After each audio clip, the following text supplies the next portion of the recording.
स्वागत है आप लोगों का बिंदु सिंह के छठे एपिसोड में।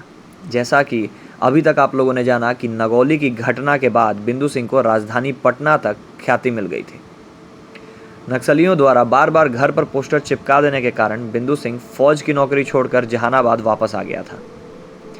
5 लोगों की गैंग के साथ नक्सलियों से अदावत शुरू हो गई, लेकिन बीच में ही आपसी मनमुटाव की वजह से ग्रुप 2 भाग में बंट गया। उदय सिंह द्वारा फेकन सिंह पर करवाया गया हमला अब बृहद रूप ले लिया था। तभी मोकर में 14 कट्ठा जमीन जो बिंदु सिंह के पिताजी ने लिया था, उस पर विपक्षी पार्टी की तरफ से उदय सिंह मटौड़ा से चलकर मोकर आ गए। पुलिस के आ जाने से मोकर में छिड़ी जंग अब रुक गई थी। तभी मोकर में 14 कट्ठा जमीन जो बिंदु सिंह ने अपने पिताजी के कहने पर लिया, उस पर विपक्षी पार्टी की तरफ से उदय सिंह मटौड़ा से चलकर मोकर आ गए। पुलिस के आ जाने से मोकर में छिड़ी जंग अब रुक जाती, लेकिन बिंदु सिंह के बेटे को पोलियो का टीका दिलाने फेकन सिंह के साथ रवाना करने के बाद वापस आते समय उदय सिंह और बिंदु सिंह आमने सामने हो जाते हैं। छठ के पहले अर्ध को ही रात में उदय सिंह मोकर में मीटिंग करते हैं। उस मीटिंग में यह तय किया जाता है कि बिंदु सिंह का सिर काटकर सूर्य मठ पर चढ़ा देना है। अब आगे छठ घाट पर बिंदु अपने 5 हथियारबंद लोगों के साथ पहुंचते हैं। पूरा इलाका जान रहा था कि आज क्या होने वाला है। बिंदु सिंह और उदय सिंह के बीच के टेंशन से हर कोई वाकिफ था। बिंदु सिंह के घाट पर पहुंचते ही छठ घाट पर चल रहे छठी माई के गीत अचानक से बंद हो जाते हैं। एक तरफ बिंदु और उनके लोग और दूसरी तरफ उदय सिंह अपने दोस्तों के साथ। गीत बंद हो गया और पैतरे शुरू हो गए। आपने गांव में कभी 2 भैंसों को लड़ते देखा है? अब शायद किसी गांव में यह परंपरा न रह गई होगी। फिर भी आज के लड़कों को जानकारी के लिए बता दूं, जब 2 भैंसे लड़ते हैं तो पैतरा दिया जाता है। वो पैतरे दिया करते हैं। जिस तरीके से एक भैंसा करेगा, ठीक वैसे ही दूसरा भैंसा भी नकल करता है। यही शुरू हो गया था उस दिन छठ घाट पर भी। दोनों एक दूसरे को देख रहे थे। जब ये लोग अपना राइफल सीधा करें तो वो लोग भी अपने हथियार सीधे करने लगते थे। बिंदु जब अपने हाथ का लिफाफ मोड़ें तो उदय सिंह भी अपने हाथ का लिफाफ मोड़ने लगते। उधर कोई मूंछ ऐंठता तो इधर भी लोग मूंछ ऐंठने लगते। उत्तर की तरफ उदय सिंह और उनके लोग थे और दक्षिण की तरफ बिंदु और इनके लोग और पूरब की तरफ अर्घ दिया जा रहा था। घाट पर बिल्कुल सन्नाटा हो चुका था। सभी की नजर इन दोनों पर थी।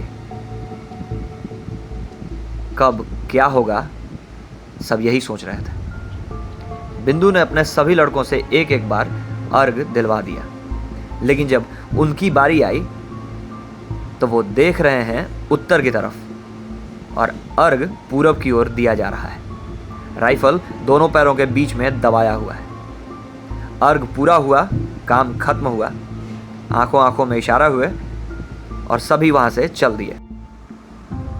इधर ये लोग एक दूसरे को उकसाते ही रह गए। ये सोच रहा था कि वो गोली मारेगा और वो सोच रहा है कि यह गोली मारेगा, लेकिन हुआ कुछ भी नहीं। किसी का मुड़ी नहीं कटा। आहरा का उस वक्त डाक होता था डीएम साहब के यहाँ। अब पता नहीं कितने लोग समझते हैं आहरा का मतलब एक तरह का सरकारी पोखर समझ लीजिए। और वह डाक बिंदु सिंह लिए हुए थे। मांस और मछली के बिंदु शुरू से शौकीन थे, लेकिन जब से छठ का पक चढ़ा था, बिंदु सिंह ने जाल गिरवाना बंद कर दिया था। जब घाट पर उनकी कोशिश नाकाम हो गई तो लोगों ने कहा कि बिंदु जाल गिराने जरूर आएगा।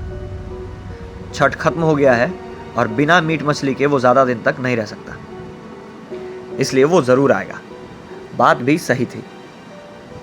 बिंदु मोकर से चले गए अपने गांव दौलतपुर। अपने घर के बगल से ठाकुर को बुलाया, कहा चलिए ना मछली मरवाते हैं। उन्होंने कहा चलो। वो तैयार हो गए। आज जो माओवादी बने हुए हैं वही लोग जाल लेकर आहर पर पहुंचे थे। बिंदु ने अपने साथ छोटे छोटे 4-5 साल के 5-6 बच्चों को ले लिया था अपनी सेफ्टी के लिए। बिंदु बड़े दिमाग से लड़ा करते थे। शायद आप लोग जानते होंगे कि बिहार में छठ महापर्व के अवसर पर बनने वाले प्रसाद मिट्टी के चूल्हे पर पकाए जाते हैं।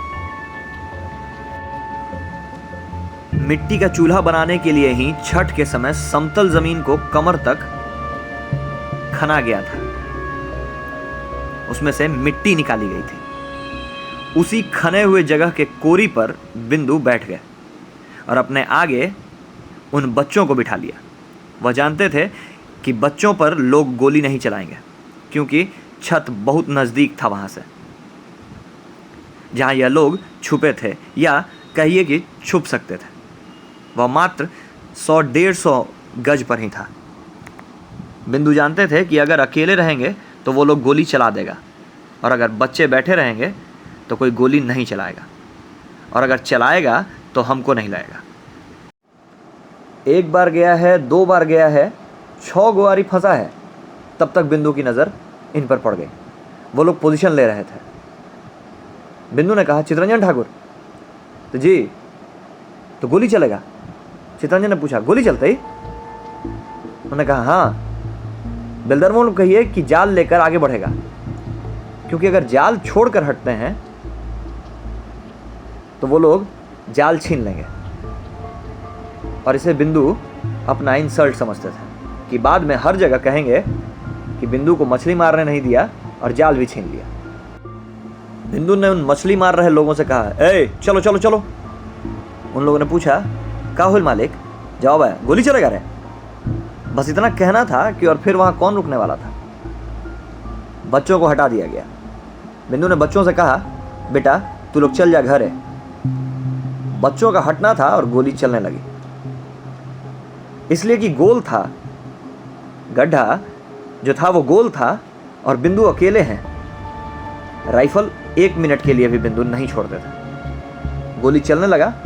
चारों तरफ से घेर लिया उन लोगों ने, क्योंकि बिंदु अकेले थे, लेकिन गड्ढा गोल रहने के कारण चारों तरफ घूम घूम कर बिंदु गोली चला रहे थे। बिंदु के गांव से 1 किलोमीटर दूर पटोरिया गांव है, वहां फोर्स रहता था। फोर्स वहां से चल दिया गोली की आवाज़ सुनकर। फोर्स चल दी और शाम भी होने वाला था। पोजीशन टूट गया।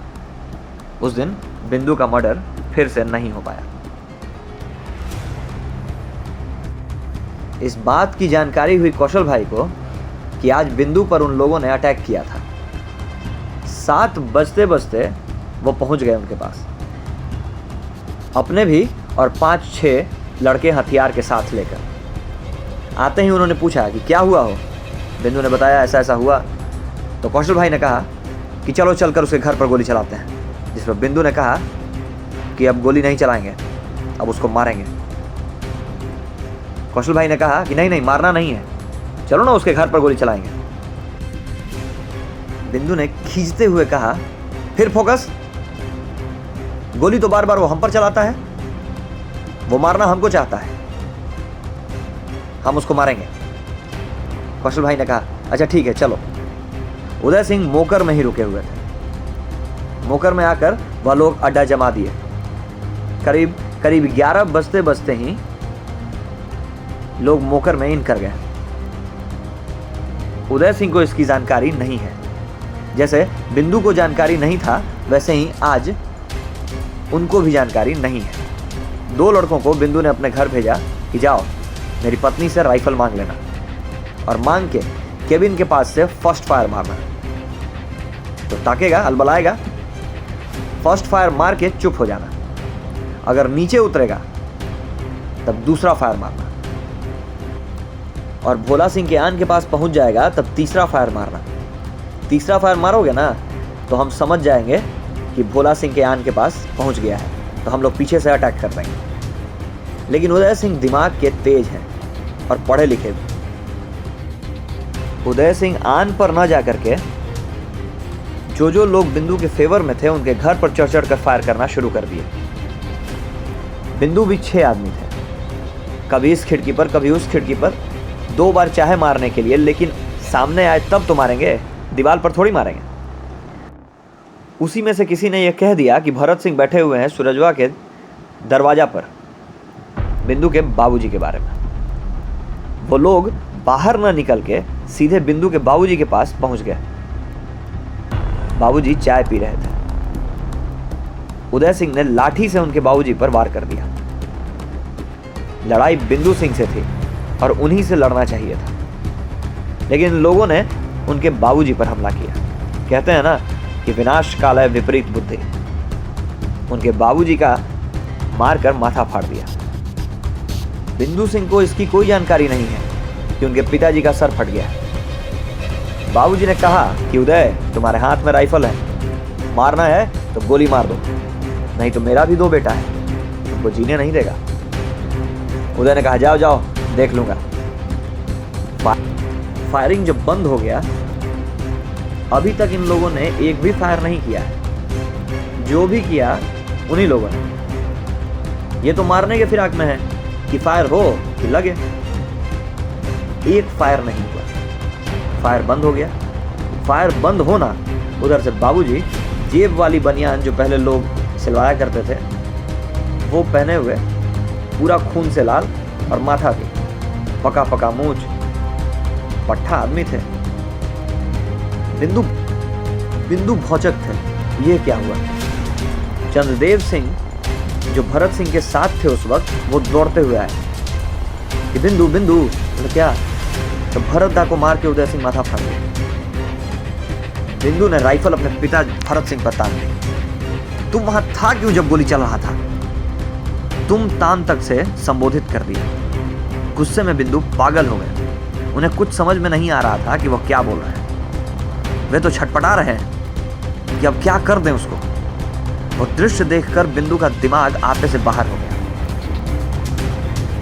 निकल गए बाहर 6 के 6 लोग उदय सिंह के घर और ललकारे, हिम्मत है तो बाहर आ। उदय सिंह समझ गए कि कुछ ना कुछ सेटिंग है। वो छत पर से फायरिंग करने लगे, लेकिन बाहर नहीं आए। फायरिंग तो बंद हो गया, लेकिन दोनों भाई आक्रोश में हैं। शाम ढलते बिंदु अपने गांव आ गए। भरत सिंह का इलाज गांव में ही हुआ। वो जमाना था कि 9 रुपए में 315 की गोली मिलती थी। जब बिंदु घर आए तो पैसा तो इतना रहता नहीं था कि इंग्लिश शराब पिए, लेकिन शराब वो हर दिन पीते थे। वो अपने गांव में महुआ का शराब पिए और थोड़ा सा अपने कुर्ते के जेब में भी रख लिया। फिर आए मोकर। शाम में मीटिंग बैठा। मीटिंग में किसी ने कहा कि मार दीजिए, किसी ने कहा कि मत मारिए। बिंदु ने सभी से कहा कि नहीं मारोगे तुम लोग तो हम अकेले मार देंगे। फेकन सिंह भी उदय सिंह को मारने के पक्ष में नहीं थे। वह कहते थे कि एक चांस और दे दो। बिंदु सिंह ने उनसे कहा कि तुम उनका बेटा नहीं है क्या? हमारे जिंदगी में हमारे बाबूजी का माथा फाड़ दिया और तुम कहता है कि चांस दे दो। कुछ नहीं हुआ। बिंदु समझ गया कि अब नहीं मारना चाहते हैं ये लोग। जहां से रास्ता था वहीं मुखिया जी के द्वार से बीचों बीच मकान का छत। बाल मुकुंद नाम था उस आदमी का। वह भी मिलिट्री मैन था और वह नौकरी छोड़कर आया ही था बिंदु से लड़ने के लिए। उदय सिंह के ही पार्टी में रहता था। इधर बिंदु ने अपने लोगों से कहा तुम लोग नहीं मारोगे ना उसको, मैं अकेला मार दूंगा। फिर बिंदु राइफल उठाए और लैट्रिन जाने के बहाने वहां से उठकर निकल गए और चल आए एक सुनिकर भैया थे उन्हीं के औरत के पास और कहा कि भाभी भाभी नहा बाबू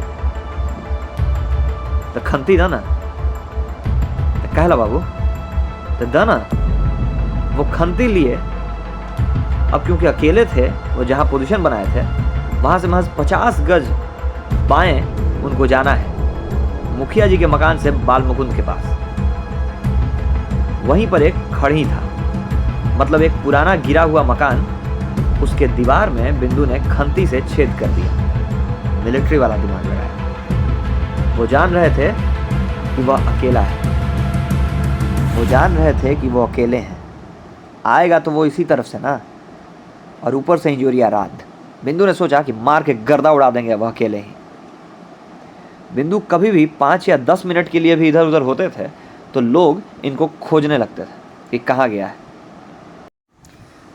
बिंदु का 5 से 10 मिनट के लिए गायब होना और यहाँ खुजाई शुरू हो गई। कहाँ गया कहाँ गया। तभी कौशल भैया ने कहा कि देखो बोल रहा था, कहीं जाके देखो तो खड़ी में तो नहीं बैठा हुआ है। वो लोग आए तो रास्ते में सुनीता भाई का घर था। उसमें इन लोगों ने पूछा कि सुनीता भाई आपके यहाँ है क्या। उन्होंने कहा नहीं, अभी तो खंती लेके गेलो है। वो लोग समझ गए कि वही है, खड़ी में ही बैठा हुआ है। अभी बैठे हुए थे कि ये लोग वहां से आते हुए दिखाई दिए।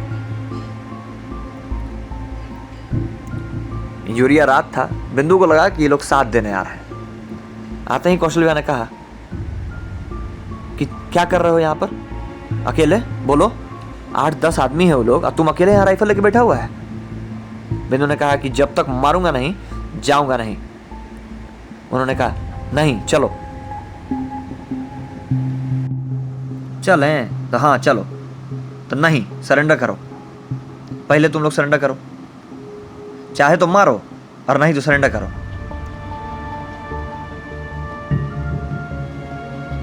तभी उन लोगों ने कहा कि हाँ ठीक है चलो। बिंदु ने पूछा कहाँ, मारने? तो नहीं, सरेंडर करने। कौशल भैया ने कहा उसके पास थोड़ी जाएंगे, उसके बाबूजी के पास जाएंगे। चलो वहां सरेंडर करेंगे। बिंदु ने मना कर दिया कि आप लोग जाइए, अगर आप लोग सरेंडर कर दिए तो मतलब हम भी कर दिए, लेकिन हम जाएंगे नहीं अब उसके पास। ये लोग उदय सिंह के दरवाजे पर पहुंचे। उनका भाई भी छत पर राइफल लेकर बैठा था। अब आगे अगले एपिसोड में सुनेंगे कि क्या होता है। क्या उदय सिंह मान जाते हैं और इन लोगों के दोस्ती हो जाती है, या फिर कोई बड़ा हादसा होने वाला है। तब तक के लिए नमस्कार।